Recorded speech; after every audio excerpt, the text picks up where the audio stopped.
الحمد لله رب العالمين حمدا يوافي نعمه ويكافئ مزيده. يا ربنا لك الحمد كما ينبغي لجلال وجهك وعظيم سلطانك. سبحانك لا نحصي ثناء عليك كما أثنيت على نفسك. فلك الحمد حتى ترضى، ولك الحمد إذا رضيت، ولك الحمد بعد الرضا. وأشهد أن لا إله إلا الله وحده لا شريك له شهادة تعرب بها اللسان أما تضمنه الجنان من التصديق بها والإذعان. وأشهد أن سيدنا محمدا العبد الصادق في قوله وفعله المبلغ عن الله ما أمره بتبليغه من فرضه ونفله، عبد أرسله الله للعالمين بشيرا ونذيرا. اللهم فصل وسلم على سيدنا محمد طيب القلوب ودوائها وعافية الأجسام وشفائها ونور الأبصار وضيائها وقوت الأرواح وغذائها وعلى آله وصحبه أجمعين. أما بعد فيا أيها الناس اتقوا الله حق تقاته ولا تموتن إلا وأنتم مسلمون. وقال الله سبحانه وتعالى فإذا فرغت فانصب وإلى ربك فارغب. Hadirin sidang Jumat yang mendapat kemuliaan dari Allah Subhanahu wa taala, karena kemuliaan hanya datang dari Allah dan ikut cara main yang ditentukan oleh Allah. Dengan mengikuti perintah Allah, maka disitulah datang kemuliaan, di situ datang keberkahan, di situ datang kekuatan. Karena kita semua adalah hamba Allah yang apa kita lakukan maka akan diminta pertanggungjawaban di hadapan Allah. Dunia sementara, kehidupan akhirat adalah kehidupan yang kekal. Di antara perintah dari Allah Subhanahu wa taala adalah agar kita senantiasa bersatu, agar kita semua kaum muslimin bersaudara. Baginda Rasul sallallahu alaihi wasallam mengingatkan wa kunu ibadallahi ikhwana. Jadikanlah kalian sebagai hamba-hamba Allah yang bersaudara. Al-ittihadur rahmah wal furqatu adzab.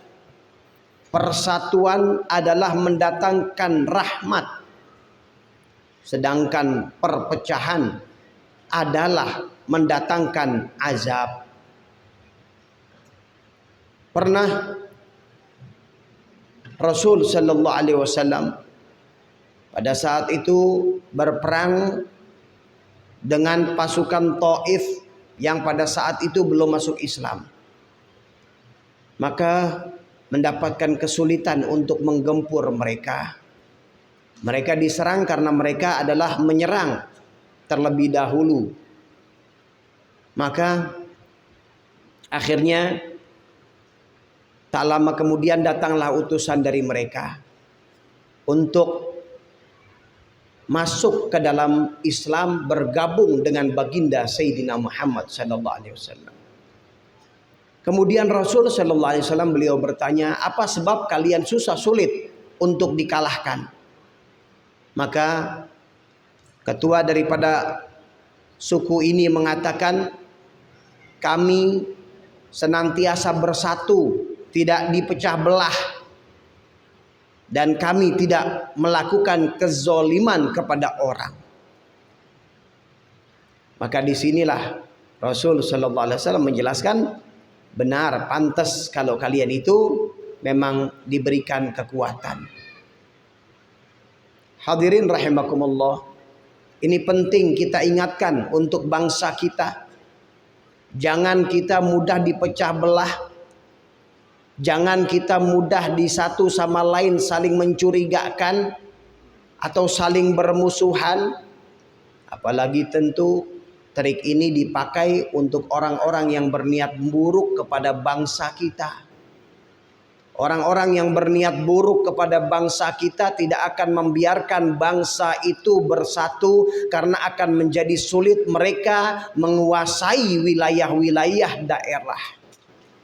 Contoh yang sudah kita rasakan, orang-orang tua kita rasakan, bagaimana dahulu di zaman Belanda mereka dapat menjajah bangsa kita, yang mereka 4 kapal induk datang menjajah bangsa Indonesia yang jumlahnya puluhan atau ratusan juta pada saat itu.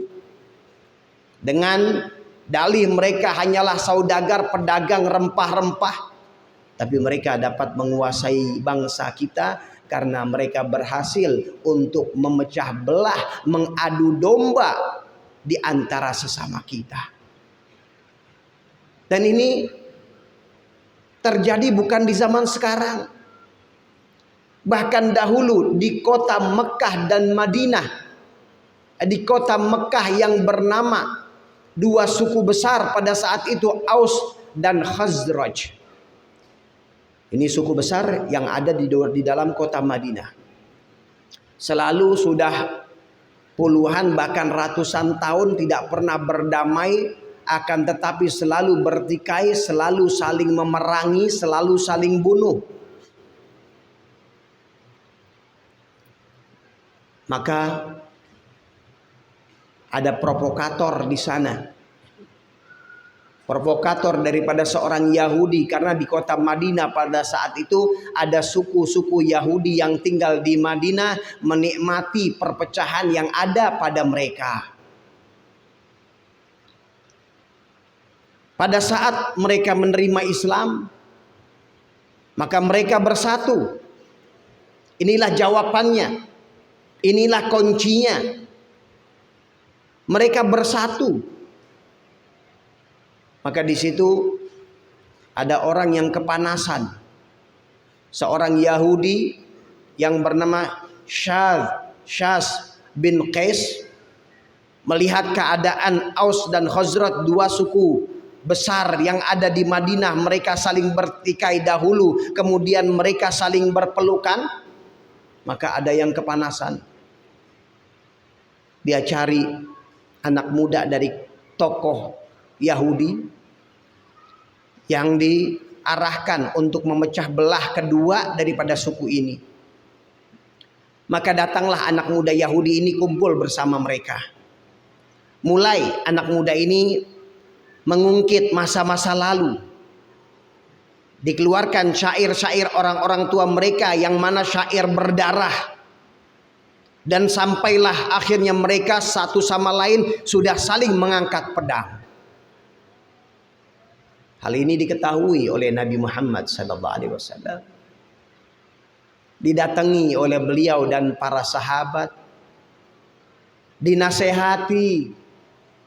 Apakah kalian akan kembali kepada zaman kebodohan jahiliyah kalian?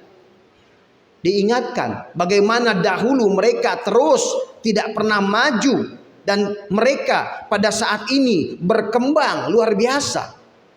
Akhirnya mereka pun nangis, mereka pun menyesal. Tidak berhasil. Kenapa?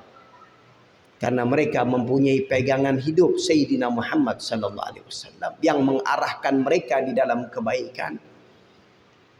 Makanya Allah Subhanahu wa taala mengingatkan kepada mereka dan kita semua, wahai umat baginda Rasulullah, wadhkuru ni'matallahi 'alaikum id kuntum a'daan fa'alafa baina qulubikum fa asbahtum bi ni'matihi ikhwana. Ingat nikmat Allah atas kalian, dahulu kalian saling bertikai, dahulu kalian saling berpecah belah. Aus dan Khazraj yang kita ceritakan tadi, atau berapa banyak satu pekerjaan, tapi di situ mereka campur beda-beda orang miskin ingin menjilat orang kaya, ingin mendapat popularitas, para pejabat ingin dapat jabatan-jabatan, kerjaannya satu tapi hati pecah belah. Bukan mereka lakukan lillah. Maka datang Islam mengingatkan mereka, fa'allafa baina qulubikum, Allah satukan hati di antara kalian. Apa rahasia resep yang disatukan hatinya?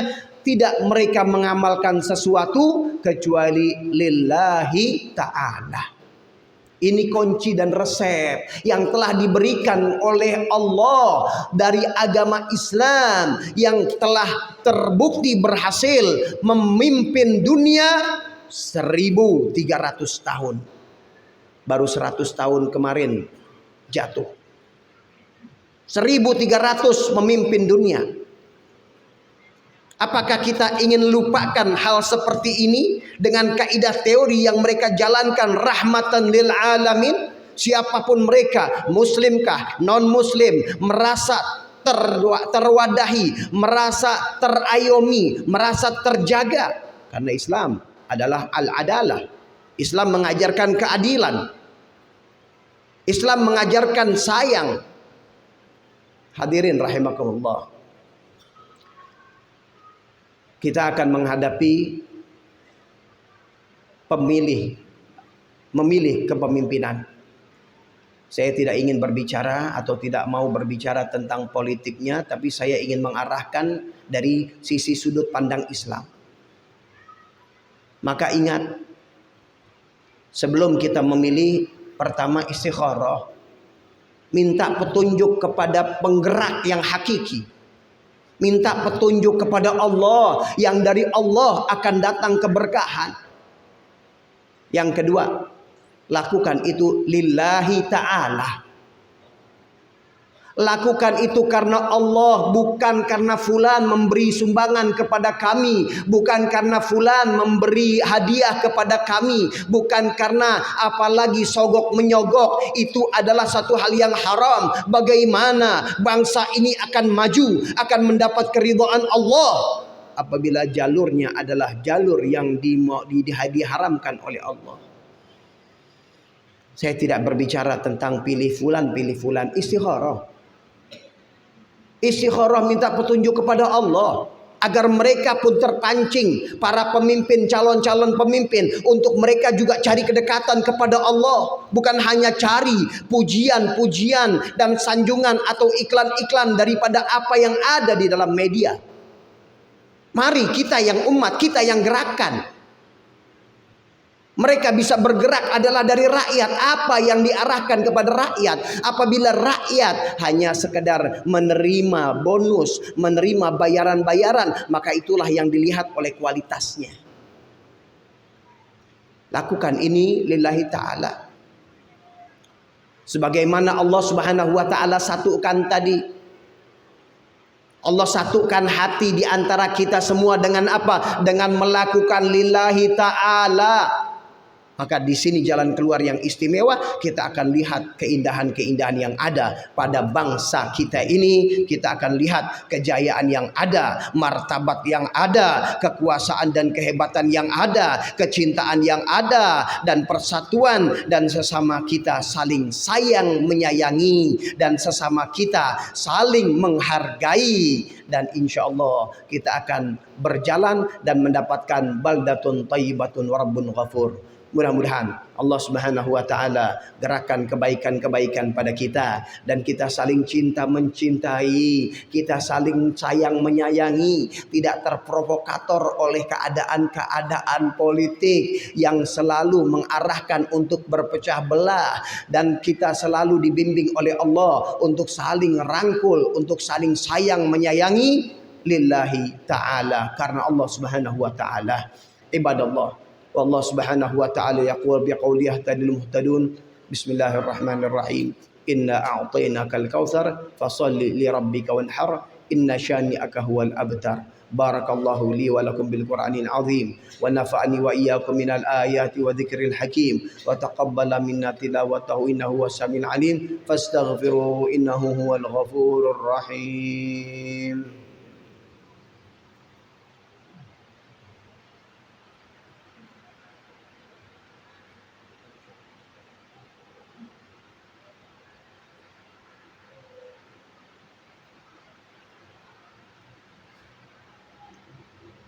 الحمد لله رب العالمين والعاقبة للمتقين ولا عدوان إلا على الظالمين وأشهد أن لا إله إلا الله وحده لا شريك له وأشهد أن سيدنا محمدا عبده ورسوله أرسله بالهدى ودين الحق ليظهره على الدين كله ولو كره الكافرون اللهم فصل وسلم على سيدنا محمد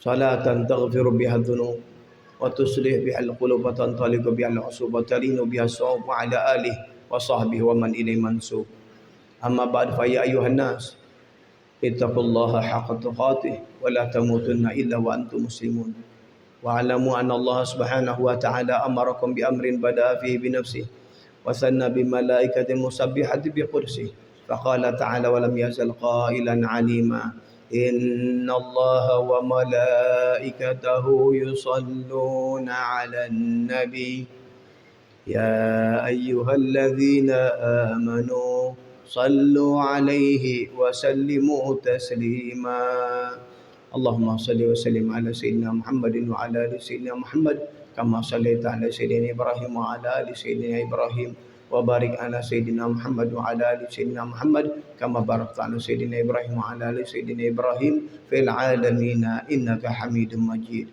وارض اللهم عن أصحاب رسول الله خصوصا الخلفاء الراشدين سيدنا أبو بكر وعمر وعثمان وعلي وستة الباقين ورضي الله عنهم أجمعين اللهم اغفر للمسلمين والمسلمات والمؤمنين والمؤمنات الأحياء منهم والأموات يا قاضي الحاجات ويا كافي المهمات يا رب العالمين اللهم عافنا واحفظنا وانصرنا وفرج عنا والمسلمين اللهم أصلحنا وأصلح من في صلاحه صلاح الإسلام والمسلمين اللهم أصلح الراعي والراعية وأولاد أمور المسلمين ربنا آتنا في الدنيا حسنة وفي الآخرة حسنة وقنا عذاب النار عباد الله والله سبحانه وتعالى يقول بقوله تعالى المهتدون أعوذ بالله من الرحمن الرحيم أعوذ بالله من الشيطان